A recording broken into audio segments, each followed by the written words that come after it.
The morning Maude Reed walked into the Cattlemen's Association meeting was the same morning 3 ranchers had quietly agreed to run her off her land before the first frost came. She did not know this when she rose before dawn, when she built the fire in the stone hearth of the kitchen that her late husband Harold had built with his own 2 hands 6 years prior. She did not know it when she laced her boots and pinned her dark hair beneath the brim of her black felt hat, the hat she had worn every day since Harold's funeral 9 months ago, because it kept the sun from her face, and it smelled faintly of him still if she pressed her nose to the inside band. She did not know it when she hitched her sorrel mare, Penny, to the small wagon and loaded 3 dozen eggs carefully wrapped in cloth into the bed, alongside a tin of the shortbread she had baked the night before because she had heard the meeting would run long and men grew difficult when they were hungry. What she did know was that the water rights to the creek that ran along the western edge of her property, the creek that kept her cattle and her small vegetable garden alive through the dry months, were on the agenda. She had received no notice. Her neighbor, old Hector Pringle, had ridden over 2 days ago to tell her in a hushed voice that the men were planning to redirect the main irrigation channel, and that a vote would happen without her present unless she showed up to stop it. The year was 1882, and the town of Caldwell Flats, Kansas, sat low and wide along a stretch of flat prairie that in summer turned the color of wheat straw and in winter turned the color of iron. It was October now, cool enough for a coat, warm enough in the afternoon that a person could roll up their sleeves and not feel foolish. The cattlemen who ran this part of the territory were not bad men on the whole, but they were men accustomed to deciding things among themselves, and a widow who ran 40 head of cattle and farmed 20 acres alone was not someone they had ever imagined needing to consult. Maude Reed was 31 years old. She had come to Kansas as the wife of Harold Reed when she was 24, had learned to shoot a rifle and skin a deer and negotiate with suppliers in Wichita and pull a calf from a difficult birth, all because Harold had asked her to stand beside him in building something real, and she had said yes with her whole heart. Harold had died of a fever in January of that year, quiet and quick the way death sometimes came, and she had buried him on the hill above the creek under the oak tree they had planted together from a sapling the first spring. She had grieved long and hard, and then she had gotten up and kept going, because the cattle needed feeding and the land did not care about sorrow. She was not a woman who frightened easily. But she was a woman who understood the particular cruelty of being made invisible, and she was not going to allow that to happen today. The Cattlemen's Association met in the back room of Holt's Feed and Supply, which sat at the north end of Caldwell Flats Main Street. It was a wide, low-ceilinged room with a long table down the center, wooden chairs pulled up along the sides, and a chalkboard at the far end where Elias Holt sometimes wrote figures when the discussion turned to prices. There was a cast-iron stove in the corner that was throwing out considerable heat on this October morning, and the room smelled of pipe smoke and leather, and the particular drywood smell of men who had ridden some distance before breakfast. Maude parked her wagon outside, set the brake, and fed Penny a handful of oats from the bag under the seat. She smoothed her coat, straightened her hat, and picked up the tin of shortbread. It was not a peace offering. It was strategy. Men were harder to dismiss when you had fed them something sweet. She pushed open the door without knocking. There were 11 men in the room. She counted them in the moment of silence that followed her entrance, the way she always counted things when she was nervous, the way Harold had taught her to count fence posts to keep herself calm when something was frightening. 11 men, all turning to look at her, and every face carrying a different shade of surprise. Some looked uncomfortable. 2 looked irritated. One at the far end of the table looked almost amused. That one was Clyde Garrett. She had seen him before, in the way that people in small towns saw each other, at the mercantile, at church on the occasional Sunday, at the summer fair where he had won the roping competition 2 years running. He ran the largest ranch in the county, the Double G, which he had built up from the modest, spread his father had left him when he was 25. He was 36 now. She knew that much from what people said. A tall man with dark eyes and dark hair threaded with early gray at the temples, and a face that looked like it had been lived in hard and honestly. He was not pretty the way some men were pretty. He was handsome in the way that oak trees were handsome, solid and deeply rooted and shaped by weather. He was the only one who didn't look like he wanted to ask her to leave. Randall Cutter, who sat at the head of the table because he had been association president for 12 years and showed no signs of surrendering the position, set down his coffee cup and looked at Maude with the flat expression of a man confronting an inconvenience he had not planned for. "Mrs. Reed," he said, "this meeting is members only." "Good morning, Mr. Cutter," Maude said pleasantly, and set the tin of shortbread on the table in front of him. "I'm aware this is a members' meeting. I'm also aware that the water rights to Colton Creek are on today's agenda, and since my property borders that creek on two sides, I have a direct interest in whatever you're planning to decide."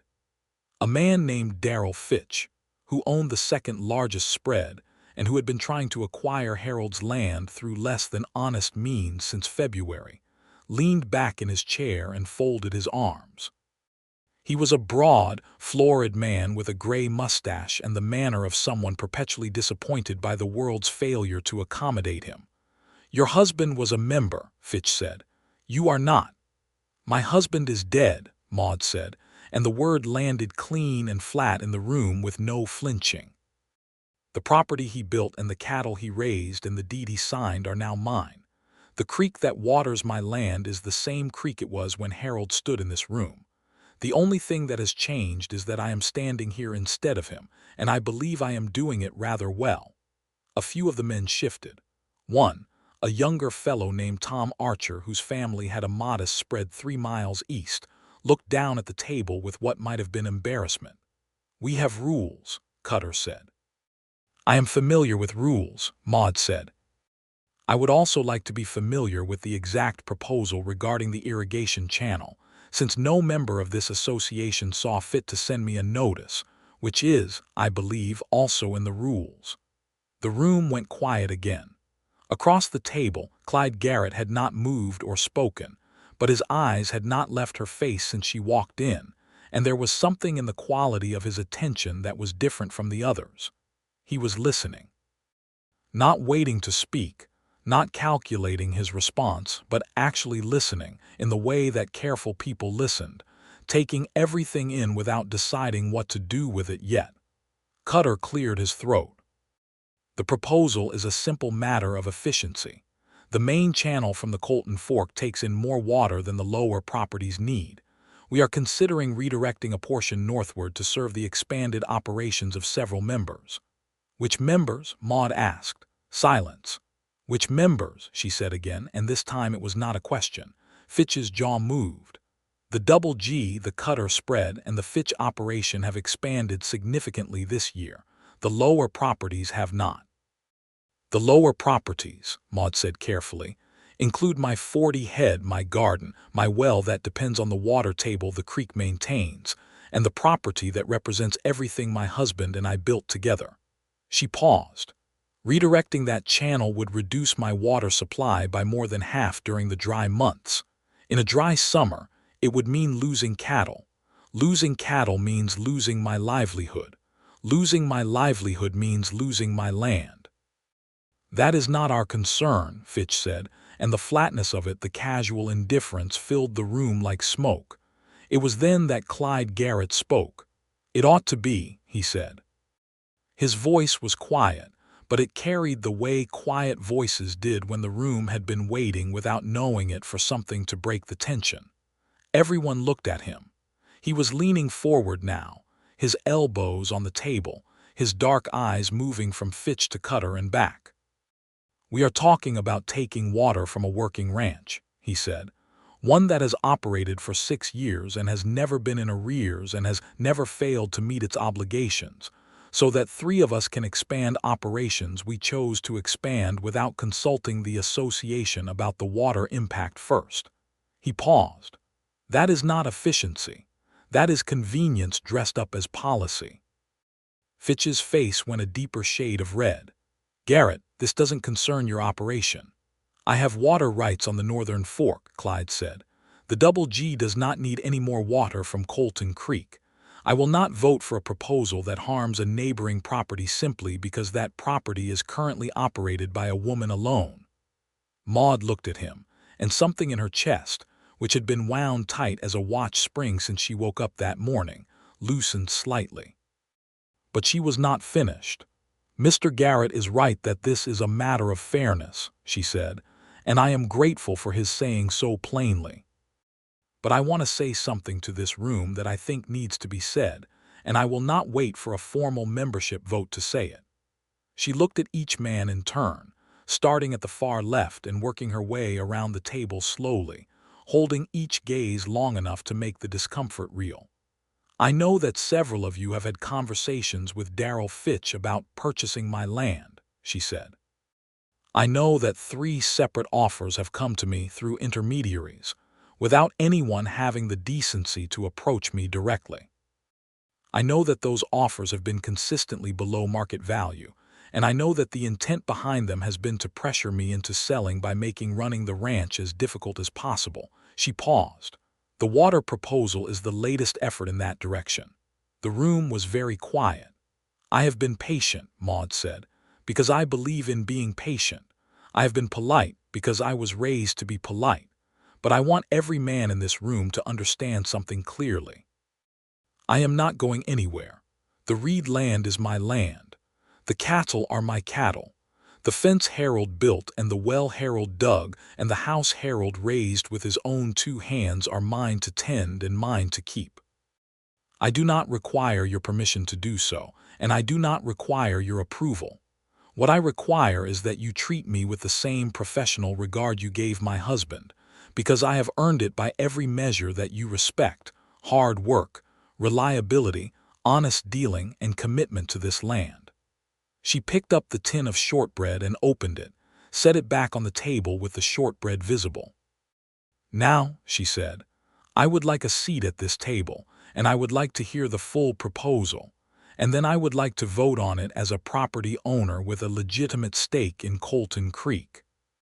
And if someone would like to tell me that is not permitted, I would encourage that person to review the original association charter, which my husband kept a copy of and which I read last night, and which says membership is open to all property owners in the county in good standing. She pulled out the empty chair at the foot of the table, the one directly opposite Cutter, and sat down. For a long moment, nothing happened. Then Tom Archer, the young rancher with the modest spread 3 miles east, reached forward and took a piece of shortbread. He chewed it thoughtfully and looked at Cutter. She's right about the charter, he said. My father was on the founding committee. It says property owners. Another man, Ellis Webb, who ran sheep on the south end and had always been something of an outsider in the cattlemen's group himself, nodded slowly. I always thought the wording was broad on purpose. Cutter looked at Fitch. Fitch looked at the table. His jaw worked silently over some response he did not ultimately find. Clyde Garrett reached forward, took a piece of shortbread, and looked directly at Maude with those dark, careful eyes. Welcome to the association, Mrs. Reed, he said quietly. The vote on the water proposal, when it finally came, failed 7-4. Maude voted against it, as did Garrett, Archer, Webb, and 3 other men who, once the momentum in the room had shifted, found their consciences more accessible than they had seemed an hour before. Fitch and Cutter and 2 others voted for it, but the motion did not carry, and Cutter wrote it down in the ledger with the particular stiff-backed dignity of a man swallowing something unpleasant. Maude stayed for the full 2 hours of the meeting. She listened to the other agenda items with attention, asked 2 questions that were precise and well-reasoned, and made one suggestion regarding the collective purchase of winter feed at a discount from the Wichita supplier that 3 of the men immediately agreed was a good idea. When the meeting adjourned and men rose and began filing out, there was a different quality to the room than there had been when she walked in. She could not have named it exactly, but it was something like the way the air changed after a good rain, cleaner, and with more room in it.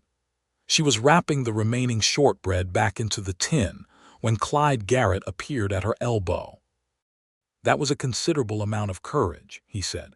"It was a considerable amount of preparation," she corrected, but she smiled as she said it, just a small one at the corner of her mouth.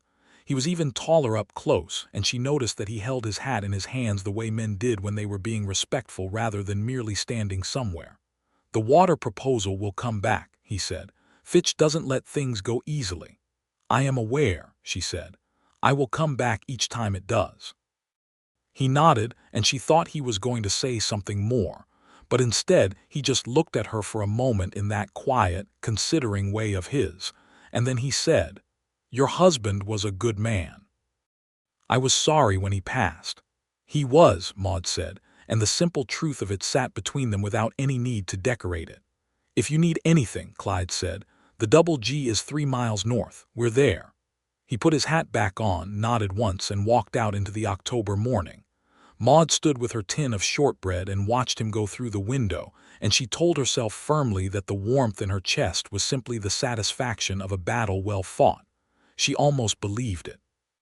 She drove home along the flat prairie road with Penny moving at a steady walk, the wagon creaking comfortably over the packed dirt, and she thought about the meeting and everything she had said, turning it over the way she turned everything over when she was alone, checking it for cracks, seeing whether it held. It held. She had said what needed to be said. She had not apologized for being there, had not softened the edges of the truth, had not performed the particular kind of smallness that women were expected to perform in rooms like that one. Harold would have been proud, and the thought of it made her eyes sting, not with grief exactly, but with something that was grief's younger sibling, the specific ache of wishing someone you loved could have been there to see a thing. She thought briefly about Clyde Garrett's voice when he had said it ought to be their concern. The certainty of it, the lack of performance. He had not said it to impress anyone. He had said it because he believed it, and the distance between those two things was, in her experience, a very large distance indeed. She parked the wagon, unhitched Penny, rubbed her down and fed her, and went inside to start the afternoon chores. There were fences to check on the east pasture, and 3 of her cows were due to calve within the month, and she had received a letter from the Wichita buyer that needed a response. She did not think about Clyde Garrett again until she was lying in bed that night, and then she thought about him for rather longer than was strictly sensible.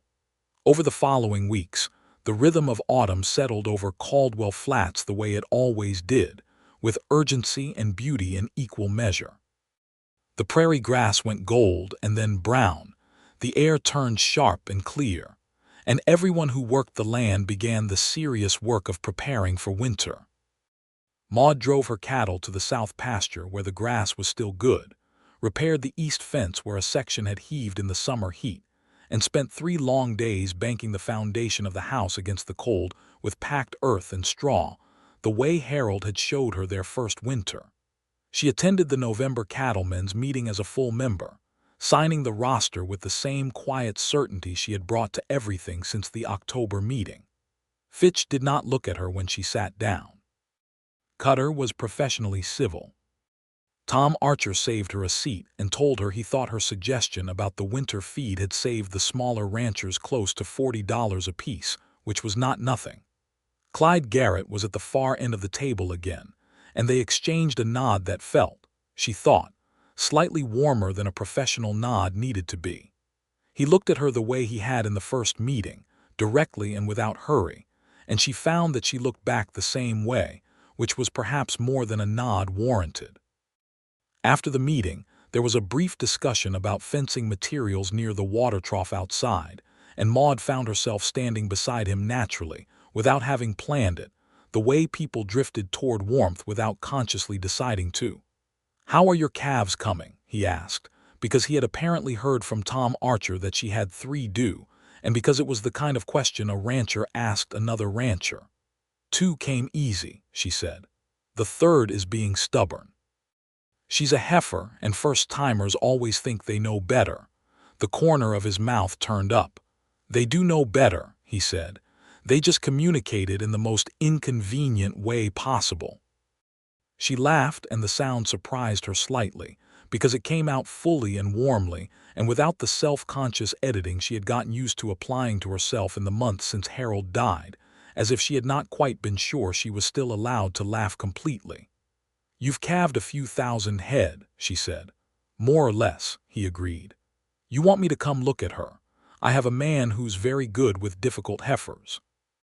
She hesitated, because she was accustomed to managing alone and was not entirely comfortable asking for help, and because accepting help from Clyde Garrett felt, in some way she could not fully explain even to herself, like a different kind of thing than accepting help from Tom Archer or Hector Pringle. "I would appreciate that," she said, and the simplicity of saying it honestly surprised her even more than the laugh had. He came the following Thursday in the late afternoon, riding a big gray gelding, and accompanied by a weathered, cheerful man named Oscar, who was indeed very good with difficult heifers. They got the third calf born safely within an hour, and Maude stood in the lantern-lit barn watching Oscar talk quietly to the heifer and thinking about how Harold had loved this part, the arriving of new life, the particular exhausted relief on an animal's face when the worst was over. When Oscar had cleaned up and gone to walk the perimeter fence at Clyde's request, leaving them alone in the warm barn with the smell of hay and the new calf wobbling to its feet for the first time, Clyde leaned against the stall post and watched the small animal with an expression Maude could only describe as fond.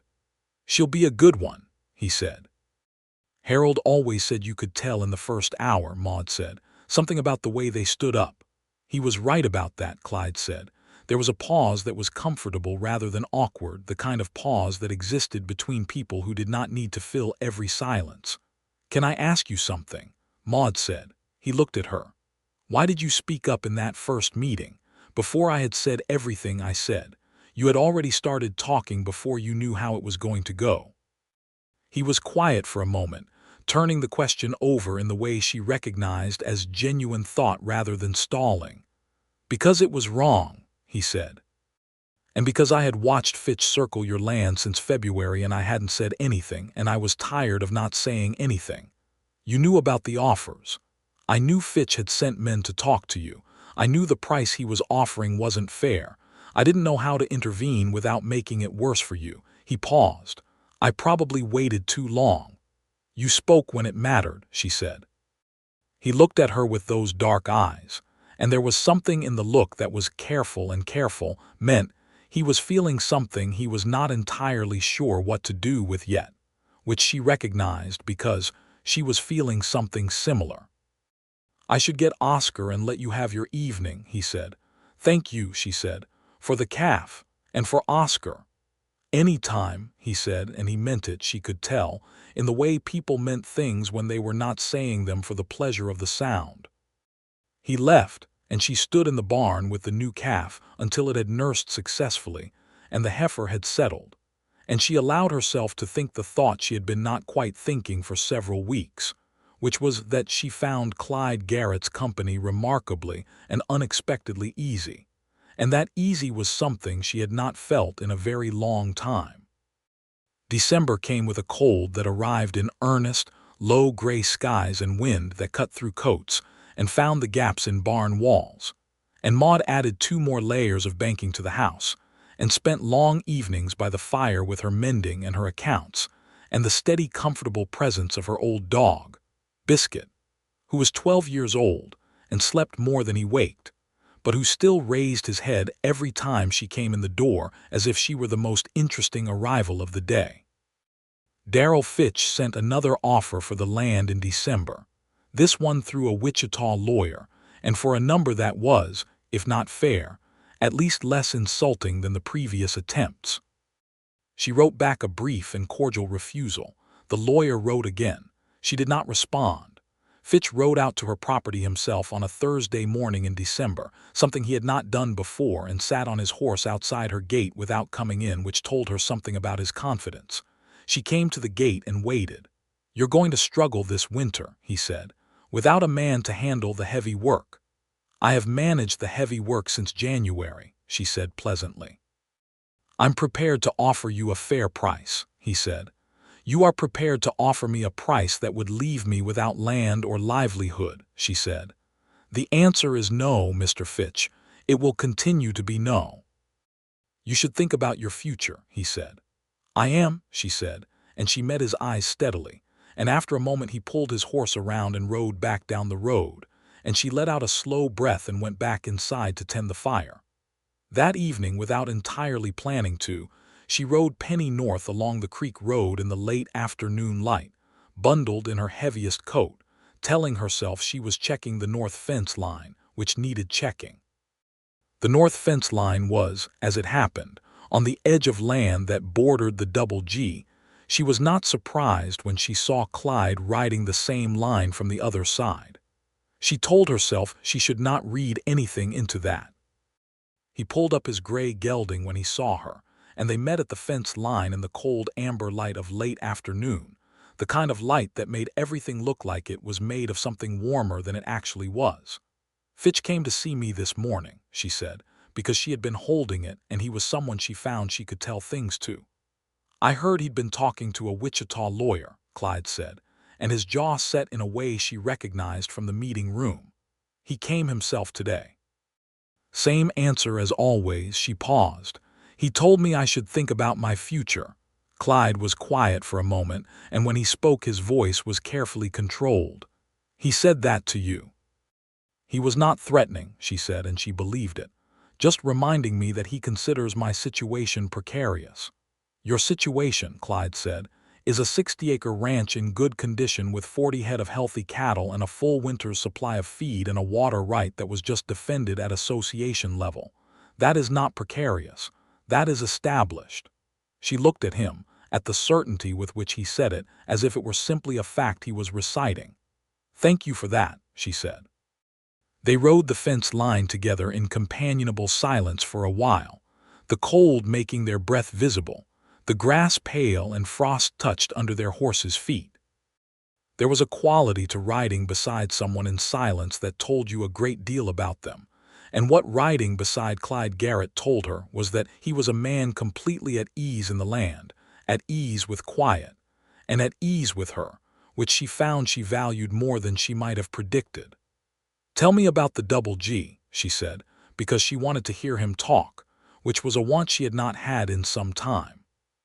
He talked about it with the particular kind of love that people had for things they had built, not boasting, just describing. The way the land ran from the creek north to the ridge, the 300 head he was running, the barns his father had built that he had added to, the house that had been his father's and his grandfather's before that. He had grown up there, left briefly to work a cattle drive at 19 because he had wanted to see more of the world, come back at 21 because the land had called to him the way it called to some people and not others. He had been briefly married, he said, mentioning it matter-of-factly, to a woman named Clara who had come from St. Louis and who had lasted 2 years before deciding that Kansas ranch life was not what she had imagined it to be. He said this without bitterness, just with the honest acknowledgement of a thing that had happened and had been painful and was now simply part of the landscape of his life. I am sorry, Maude said. I was sorry for a while, he said. Then I understood that we had both wanted something the other person couldn't give, and that wasn't anyone's fault. She nodded. She understood that kind of coming to terms with things. Harold and I had 9 years, she said, not all of them easy. The first winter was very hard. The second summer we almost lost everything in a drought. The third year we had a baby that didn't survive, and that was the hardest. She paused. But we built something, and even when it was hard, we were building it together, which made the hard parts part of something larger than just suffering. Clyde had gone still beside her, listening with that full, careful attention of his. He sounds like a man worth loving, he said quietly. He was, she said, and the grief in it was real and clean and did not feel like it was in competition with anything else she might be feeling. It was its own thing, settled and honored and present, and she was grateful to be with someone who seemed to understand that grief and moving forward were not opposites. They reached the end of the fence line and turned their horses, and the last light was going orange and cold across the prairie. "I should get back," she said.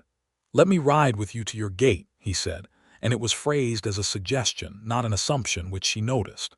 She said yes, and they rode together in the deepening dusk, and when they reached her gate he tipped his hat and said good evening, and she rode up to her barn feeling, for the first time in a long time, that the world was not entirely empty.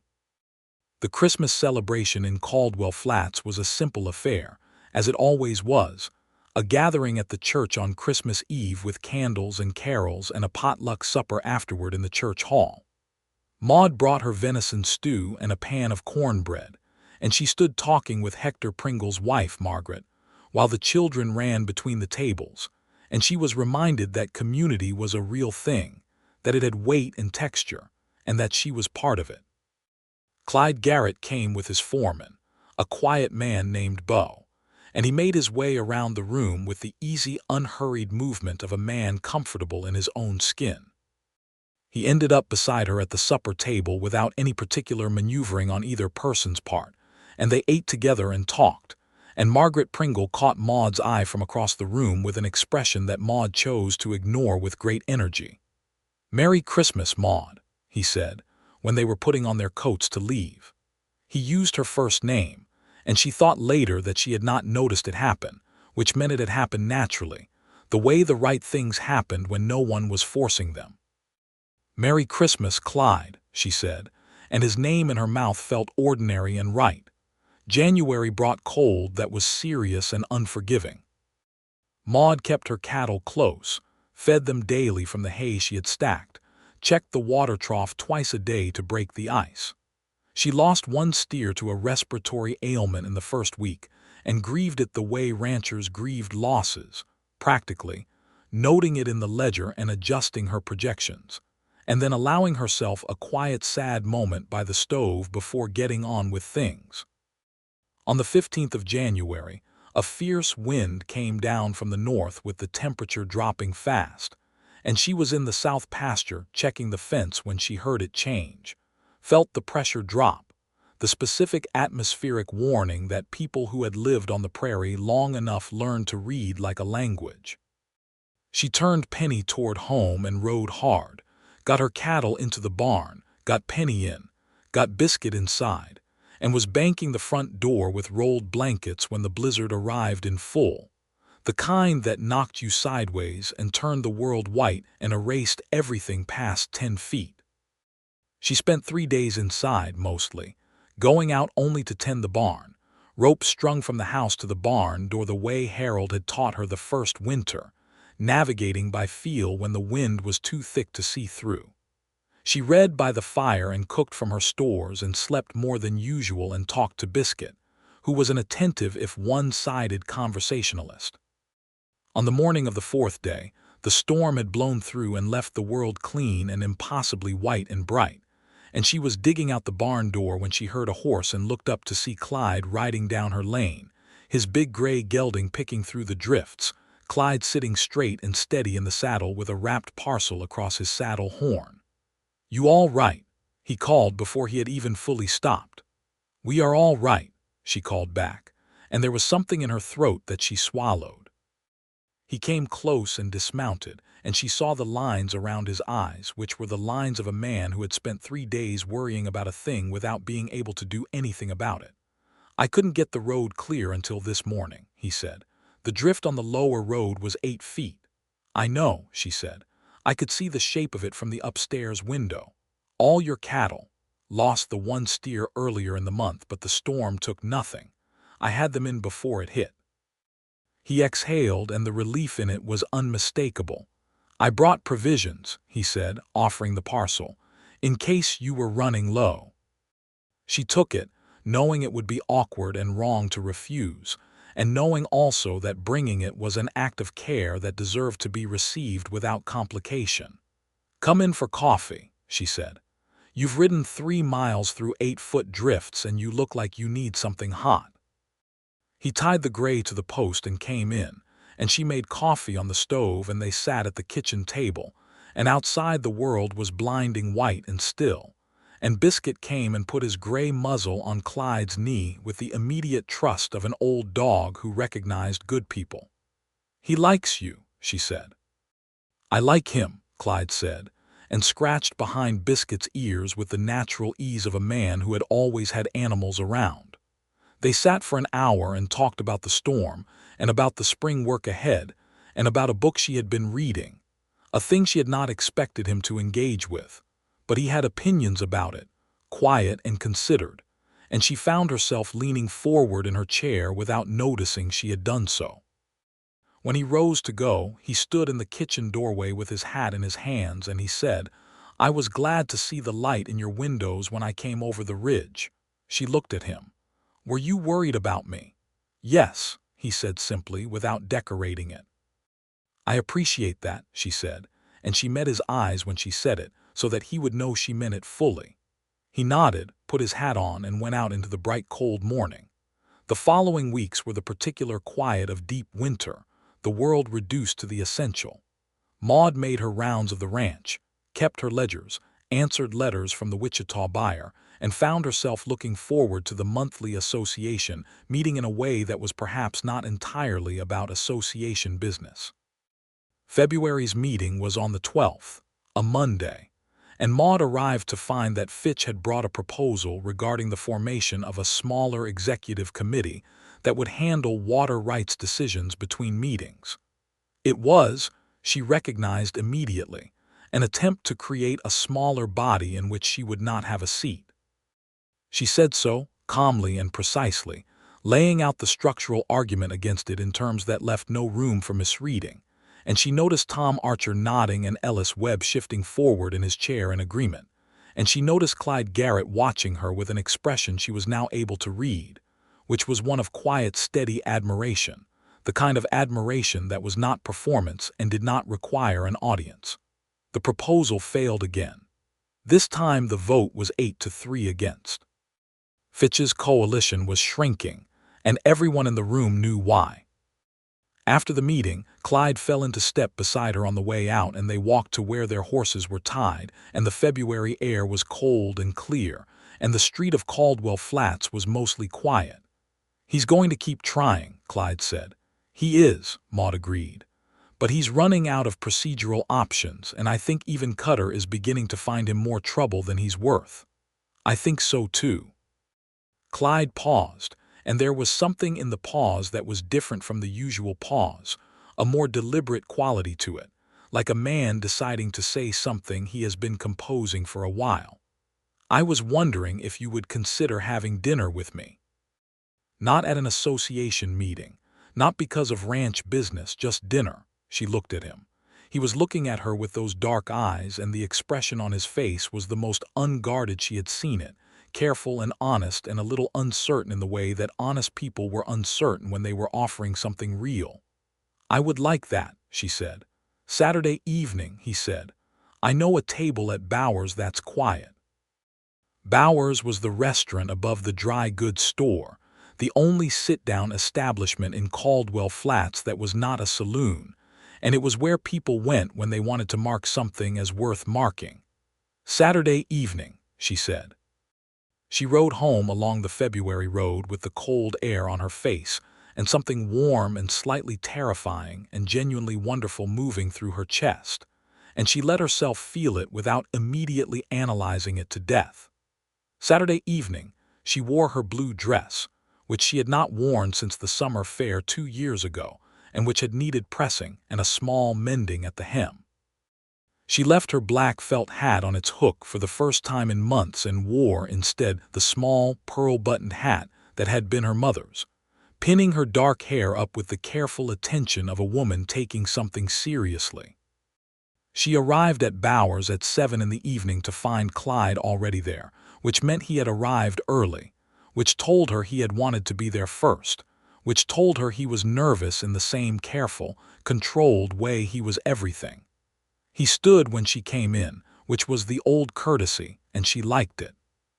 The table was indeed quiet, in the corner by the window that looked out over the dark Main Street, and Mrs. Bower, who was round and cheerful and entirely capable of discretion when she chose to exercise it, left them with menus and a candle and retreated to a respectful distance.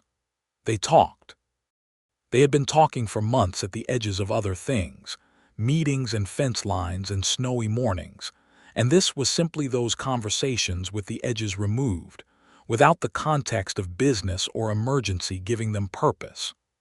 They talked about their childhoods, his in Kansas, hers in Missouri, and discovered that they had both had fathers who had taught them to read the weather and respect the land. They talked about what they had wanted as young people, and what they had discovered they actually wanted as older ones. They talked about loneliness, carefully and honestly, the particular loneliness of loss, the way it changed the shape of a person from the inside. "I thought for a while," Clyde said, over the venison and roasted potatoes that Mrs. Bower set before them, "that I was finished with the idea of partnership. With Clara leaving and then the years of working alone, I had gotten used to the particular silence of a house that only has one person in it." "The silence has its own shape," Maude said. "You stop noticing it after a while, and then something happens that makes you notice it again, and the noticing is almost worse the second time." He looked at her. "Yes," he said, "exactly that. I notice it most in the evenings," she said. "Harold and I used to sit by the fire after supper and he would read aloud sometimes. He had a good voice for reading, steady and warm. I still reach for the sound of it sometimes and find the silence instead." "I am sorry," Clyde said, and it was the same thing she had said to him about Clara, simple and full. "What makes you notice it?" she asked. He thought for a moment. "Mornings," he said, "the very beginning of the morning. There's a moment when you first wake up before you're fully conscious, when the mind hasn't organized itself yet, and in that moment I always think there should be someone there. And then I am fully awake and there isn't." She held his gaze across the candle-lit table, and the evening had become very still around them. "I am glad you asked me to dinner," she said. "I am glad you said yes," he said. He walked her to where Penny was hitched outside the dry goods store, and the main street was empty and dark and cold and beautiful in the way that cold nights were beautiful. And she put her foot in the stirrup and he held Penny steady, which she did not need but accepted. And when she was mounted he looked up at her and said, "May I call on you again?" "You may," she said. She rode home under a sky full of stars and realized she was smiling, and did not ask herself to stop. Spring came to the prairie with the particular violence of Kansas spring. Enormous skies full of weather, warm days interrupted by cold snaps, the grass coming green and urgent from the ground. Maude was busy in the way she had not been busy since before Harold died, not just with the ranch, but with the additional energy that came from something good growing in her life.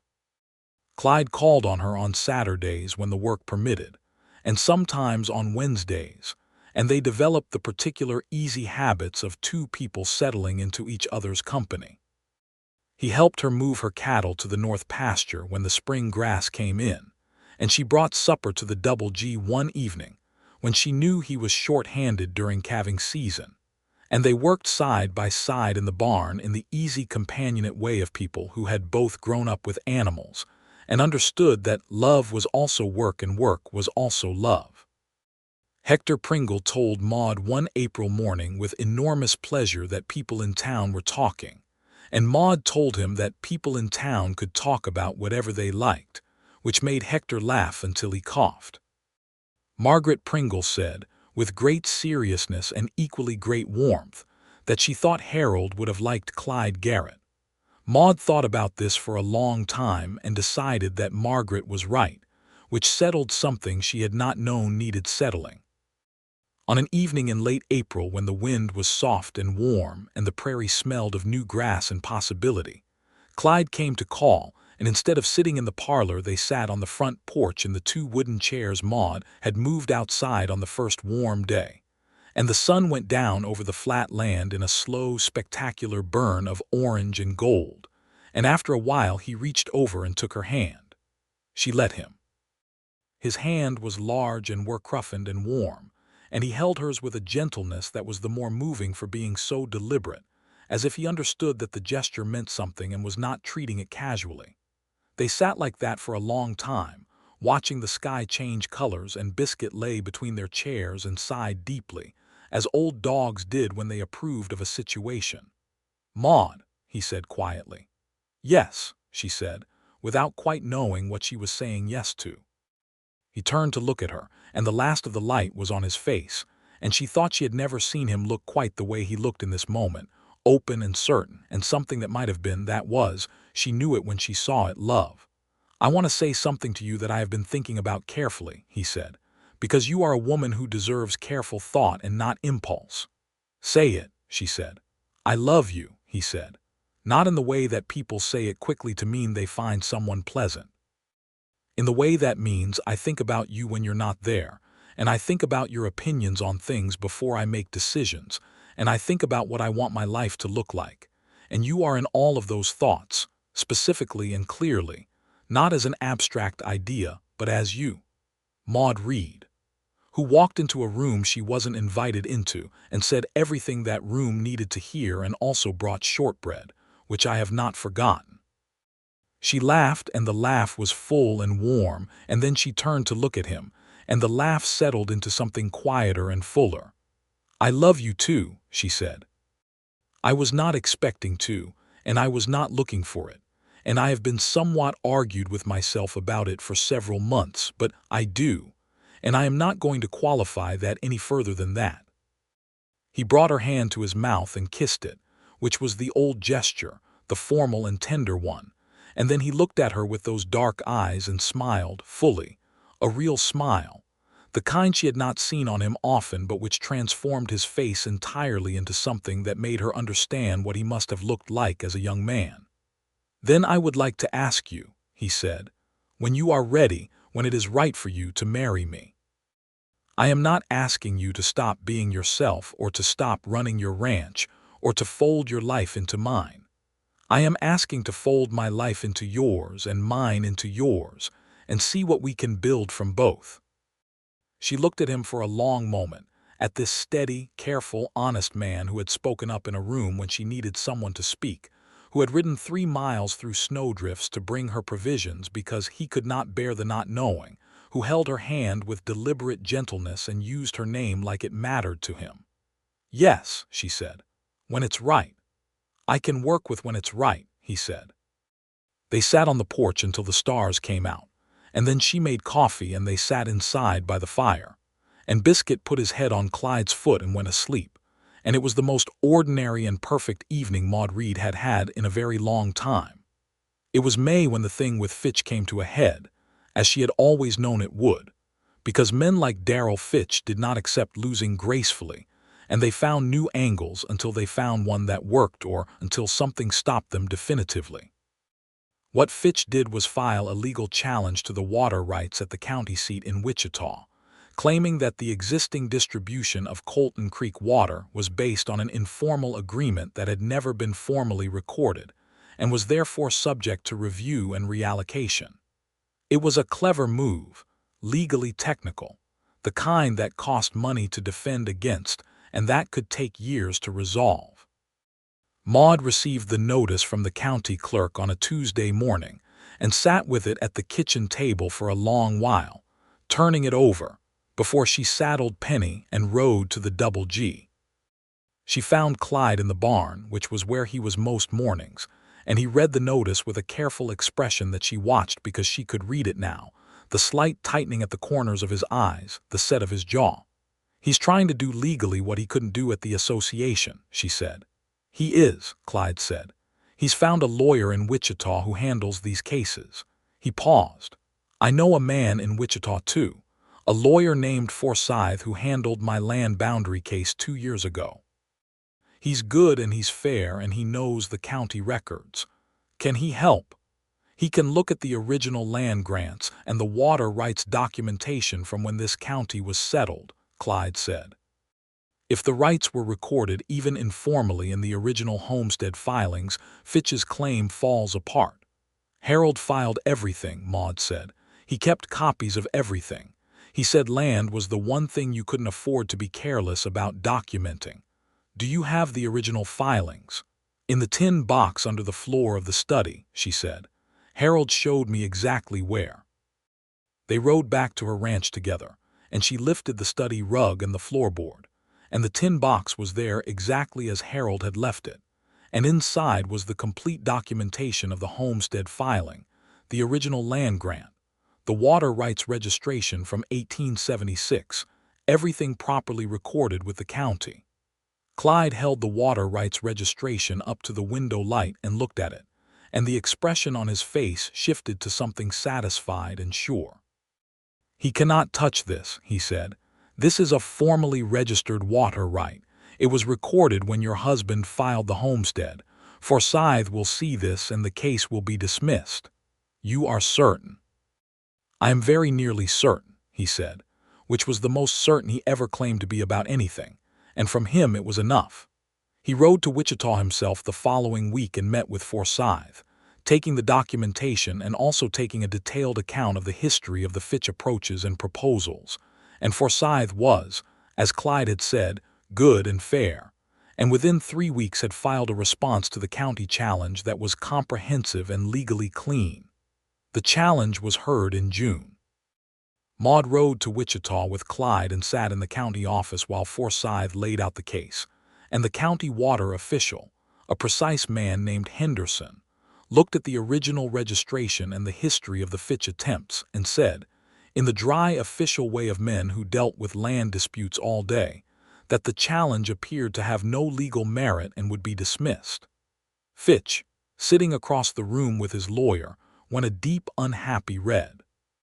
Henderson, with the timing of a man who had perhaps been waiting for the right moment, added that filing a series of bad faith challenges to documented water rights was the kind of thing the county took a dim view of, and that any future filings of this nature might result in costs being assigned to the filing party.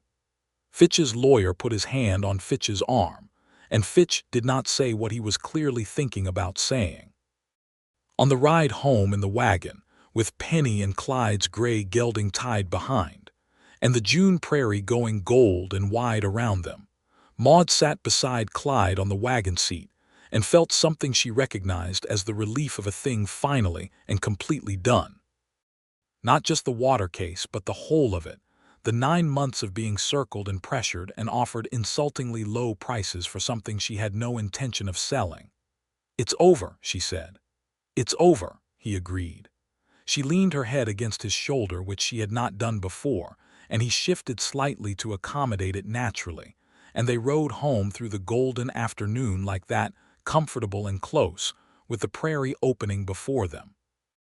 The summer of 1882 in Caldwell Flats was a good one, neither too wet nor too dry, the grass deep and the water table steady, and Maude's 40 head put on weight, and the fall prices were good, and she sold 14 steers at a profit that cleared her account and left a comfortable margin for the winter. She and Clyde married in August, on a Saturday afternoon at the Caldwell Flats Church, which was small and white and smelled of wood and candles, and the wildflowers that Margaret Pringle had gathered and arranged that morning, with the enthusiasm of someone completing a long-awaited project. Maude wore the blue dress, pressed fresh, and her mother's hat, and she carried a small bunch of prairie wildflowers that she had picked herself that morning from the field between the two properties, the field that ran along the creek, where the water they had fought for still ran clean and steady. Tom Archer stood up with Clyde, and Margaret Pringle stood with Maude, and Hector Pringle sat in the front pew and wept quietly and without embarrassment, and told everyone who asked that he was perfectly fine. It was dust. Ellis Webb played a hymn on his fiddle before the ceremony, which had not been planned but which no one objected to. The vows were the traditional ones, spoken in the small church with the afternoon light coming through the windows in wide warm bands, and when the minister asked if anyone knew any reason why the marriage should not proceed, the room was silent in the particular happy way of rooms that are full of people who are only interested in hearing the yes. Clyde said his vows with the same quiet certainty with which he said everything that mattered, looking at Maude with those dark eyes, and Maude said hers clearly and fully, without hesitation. And when he put the ring on her finger, she felt the weight of it as something real and solid and chosen. They were married. It was a word that meant something specific, and she let it mean it. The celebration afterward was at the Pringle property, because the Pringles had the biggest yard, and because Margaret had been planning the food for weeks and would not have been talked out of it. There were long tables in the yard with everything good that people had brought, venison and ham and biscuits, and 3 kinds of pie, and a cake that Margaret had baked herself, and which was perhaps the finest cake Caldwell Flats had seen in many years. People danced on the flat ground near the big cottonwood, to Ellis Webb's fiddle, and the mouth organ that young Tom Archer had brought, and which he played with considerably more skill than anyone had anticipated. Maude danced with Clyde and then with Hector Pringle, and then with Tom Archer and then again with Clyde, and she was aware of happiness as a physical thing, present and warm in her chest, not the frantic happiness of young people but the deeper, settled happiness of people who had known other things first and were grateful for this. Old Biscuit was there, having ridden in the wagon with great dignity, and he lay under the table and accepted scraps from everyone who passed, which was everyone, because no one at a celebration could resist an old dog looking hopeful.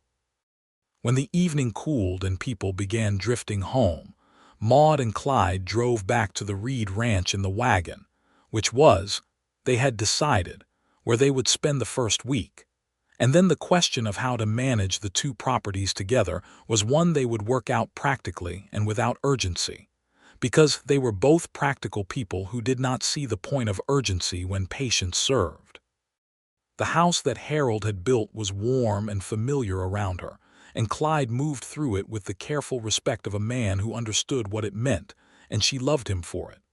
"I want to tell you something," she said, standing in the kitchen in the late evening light, her hat set on the table and her hair down around her shoulders. "Tell me," he said. "I did not think I would have this again," she said. "I did not think I was supposed to, or that it was available to me, or that wanting it was something I was permitted. And I want to say to you that I am glad I was wrong about all of that."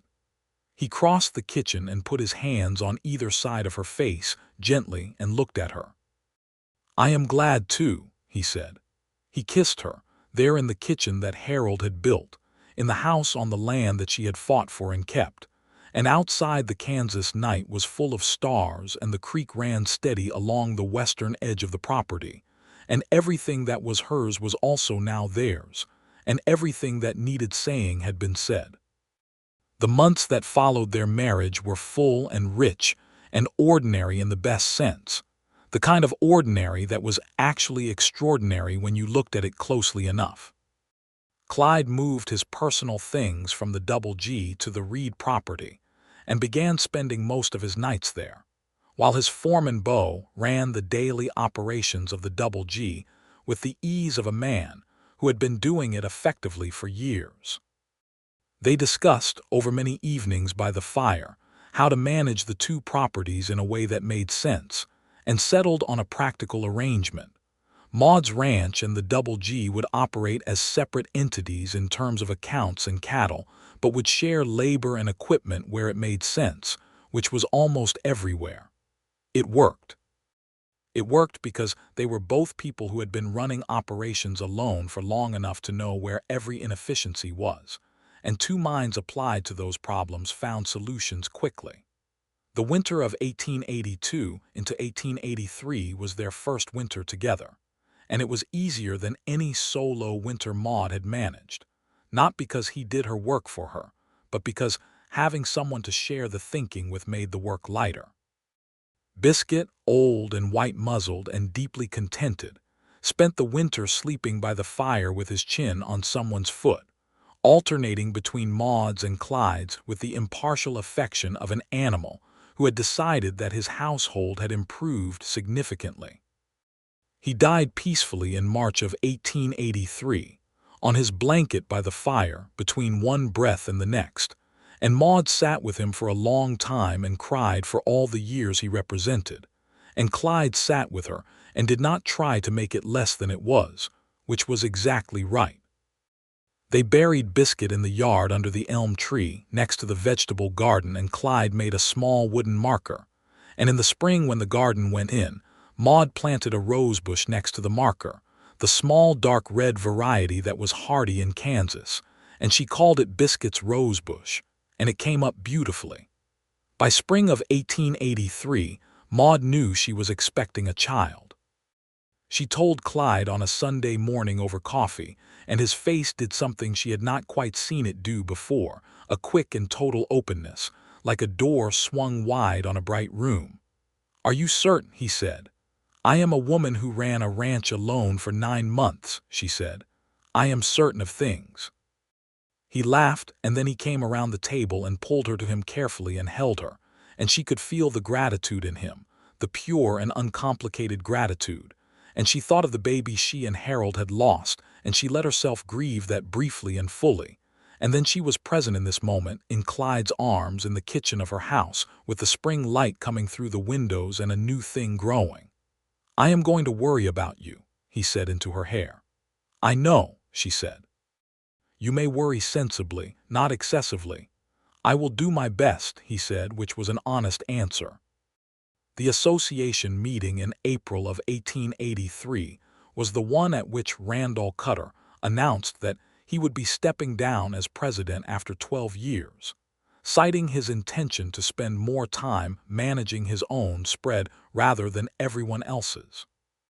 There was a brief election, and Tom Archer was nominated, and then Maude was nominated by Ellis Webb, which caused a certain amount of chair shifting, and then the vote was taken and Tom Archer won, which was a fine outcome because Tom Archer was a good man and had been consistently fair. What happened next was unexpected. After Tom was confirmed, he looked around the room and said that he thought the secretary position, which had always been filled by a man, should be filled by the best qualified person, and that, in his opinion, the best qualified person for the job of keeping the association's official records and documenting the meeting minutes was Maude Garrett, who had demonstrated over the past year a thorough grasp of the charter, the history of the association's water agreements, and the importance of meticulous documentation. There was a silence. Maude looked at Tom Archer with an expression of genuine surprise, which was not an expression she produced often. The vote was 9-2 in favor, the two being Fitch and Cutter, who voted against as a matter of consistent if diminishing principle. When it was done, Tom Archer grinned and said, "The records will finally be correct," and several men laughed, including Clyde, who was looking at his wife with an expression of deep and uncomplicated pride. That evening, after the meeting, they drove home together in the wagon, and the spring prairie was going green around them, and Maude sat with the association ledger on her lap and thought about the particular shape of things, how a year ago she had walked into that room uninvited and scared and determined, and now she was sitting here with the ledger and the man beside her and the child beginning to grow, and the land safe, and the water running and everything she had fought for intact. "You are thinking loudly," Clyde said beside her. "I was thinking about a year ago," she said. "October, walking into that room." "I remember it," he said. "Were you surprised when I walked in?" "I was glad," he said without hesitating. "I had been watching Fitch move against your property for months, and I hadn't found the right way to say anything. And then you walked in and said everything, and I thought, there is a person who knows what they are about." "I was terrified," she said. He looked at her. "You didn't show it." "That is the thing about being terrified," she said. "You cannot show it if you are too busy doing what you came to do." He reached over and took her hand on top of the ledger, and they drove home through the sweet April evening with the sky turning amber and the first fireflies beginning to appear at the edges of the creek. And it was the kind of moment that a person stored up against the winter of the soul, the kind you could return to when things were hard, solid and warm and real. Their son was born in November of 1883, On a cold, clear morning when the frost was on the window and the kitchen fire was going and the midwife, Mrs. Clara Tate, was steady and competent and utterly calm, which was exactly what was needed. Clyde spent the labor in the hall outside the bedroom door, which was not unusual for the time, and when Mrs. Tate came out and told him he could come in, he came through the door and stood looking at Maude and the baby in the bed with the expression of a man who has encountered something larger than himself. "Come here," Maude said. He came and sat on the edge of the bed and looked at his son, this small, furious, red-faced person wrapped in white cotton. "He looks very angry," Clyde said softly. "He was comfortable," Maude said. "He had no interest in coming out." "He takes after his mother," Clyde said, and she laughed and then winced and then laughed again. They named him Harold James Garrett, Harold for Harold Reed, whose land and legacy and love were woven into everything this child would grow up knowing, and James for Clyde's father, who had built the double G and taught his son to sit straight in the saddle and keep his word. Clyde carried the name carefully and with full sincerity, and when people commented on it, which some did with surprised looks, he said simply that Harold Reed had built something worth honoring and that his son would know it.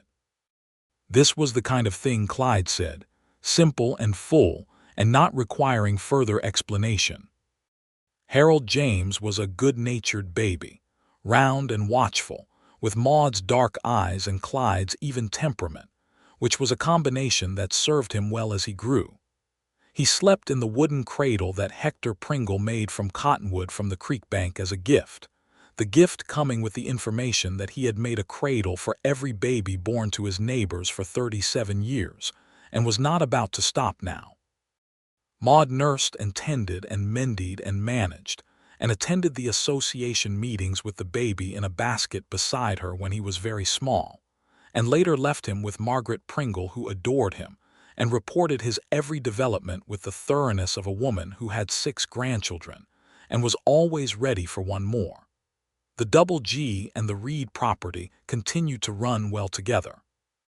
In the spring of 1884, Clyde expanded the cattle operation, and Maude expanded the vegetable operation, having found a buyer in Wichita who wanted fresh and preserved vegetables for the railroad workers and who paid a fair price.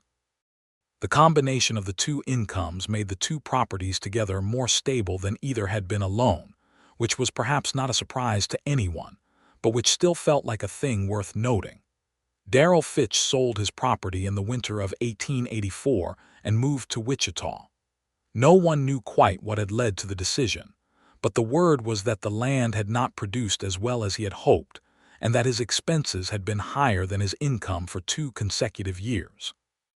Randall Cutter, who was a fair man when Fitch was not whispering in his ear, shook Maude's hand at the December association meeting and said that he thought the association was running better than it had in years, and she thanked him with equal professional courtesy and meant it. The association ledger, under Maude's management, became the most organized and complete record in the county, which was noted when the county assessor came through in 1884 and said, with some astonishment, that this was the first association in his circuit where the documentation of water rights and land agreements was complete and cross-referenced. Tom Archer said, in the meeting following the assessor's visit, that he was moving that Maude Garrett be formally recognized in the minutes as having established the association's record-keeping standards. It passed unanimously. Fitch was not there to vote against it. The spring of 1885 brought the second child. This one came in late April, which was a better time than November, with the warmth established and the work of spring planting behind them and the prairie going green and full of possibility. Mrs. Tate came again and was again steady and capable, and Clyde was again in the hall, this time with young Harold James on his lap, explaining in a low, careful voice that Mama was busy with very important work and that they were going to sit right here and be patient. The baby was a girl. She came into the world with considerably less complaint than her brother had, arriving on a warm Tuesday morning while the light was soft and the window was open, and the sound of the creek could be heard faintly from outside. The creek that Maude had defended and won. The creek that watered the land that had grown this family. They named her Clara June Garrett. Clara for the month she had nearly arrived in and for the clarity of the morning she chose instead, and June for the summer that was coming, because Clyde said she looked like summer, and Maude said that was foolish, and then agreed that it was not foolish at all. Clara June had red gold hair, which surprised everyone because neither of her parents did, but which Clyde said must have come from his mother's side, and which, in any case, suited her perfectly. She was a child of particular determination from her earliest weeks, specific in her wants and clear in communicating them, which Maude recognized with something between resignation and deep affection, as a trait the girl had come by honestly. By the summer of 1885, the Reed property and the Double G were both fully prospering. Maude and Clyde had built a small addition to the Reed house, a sunroom on the east side where the morning light came in, because Maude had mentioned once that she would like a room where she could work in the mornings with good light, and Clyde had mentioned it to a carpenter, and the carpenter had come, and the room existed, and it became her favorite place in the house, where she kept her accounts and her letters and her books, and when the children were old enough to sit without needing constant vigilance, where she worked while they played on the rug at her feet. The oak tree on the hill above the creek, the one that Harold Reed had planted from a sapling the first spring, the one under which Harold lay buried, had grown into something substantial by now. On the afternoon before their third wedding anniversary, Maude and Clyde took the children up to the hill in the late afternoon light, and Harold James, who was not yet 2 but was already a serious and observant child, stood holding his father's hand and looking at the stone marker with the solemn interest of a small person encountering something that the adults in his life treated with care. Maude stood with Clara June on her hip and looked at the tree and thought about Harold Reed, who had planted it and who had built the house below it and who had taught her to love this land the way it deserved to be loved. And she thought about how strange and full and unpredictable life was, and how you could not have known, standing at the beginning of anything, what it would become. "Harold," she said to the stone quietly, because she still talked to him sometimes, "things are well. The land is well. The water is protected. Your son has your name and your character, I think, and I am loved well and loving well, and I wanted you to know." The creek ran below them, quiet and steady, and the late sun came through the oak leaves in shifting patches of gold, and beside her Clyde was still and present and understanding, the way he always was when they came here, giving this space exactly what it needed. She had fought for this creek, this land, this life. She had walked into a room uninvited and said what needed to be said, and she had stayed when staying was hard, and she had opened her heart when it would have been easier to keep it closed, and she had built something again, not the same thing, a different thing, but something equally real and equally hers. Clyde took her free hand and held it, and Harold James, released from his father's grip, toddled over to the tree and put both small hands against the bark in the way children touch things they found interesting, and Clara June turned her face to the late warm sun and closed her eyes. The 4 of them stood on the hill above the creek in the last of the autumn light, and the land ran away from them in every direction, flat and golden and enormous in theirs, and the association ledger in the study was complete and correct, and the water rights were documented and defended, and the cattle were fat on the fall grass, and the house below them was warm and full of the particular life that 2 people and 2 children made. And Maude Garrett, who had once been Maude Reed, who had once been a widow alone in a house on the prairie in January, who had once walked into a room full of men who did not expect her and said everything that room had needed to hear, stood on her hill in the evening light and felt the deep, specific, undramatic happiness of a woman who had done what was necessary, said what was true, loved what was worth loving, and kept every single thing worth keeping. The prairie was as wide as it had ever been. The sky was as large. The grass went gold and brown and gold again with the turning seasons, endlessly, the way it always had and always would. And in the small white church at the edge of Caldwell Flats, in the association ledger kept under Maude's steady hand, in the stories that people told their children about the October morning when the widow walked in uninvited and changed the shape of the room, her name was remembered with the specific admiration reserved for people who had done something quietly but entirely and without asking permission, which was all she had ever asked for, which was enough, which was, in the end, everything.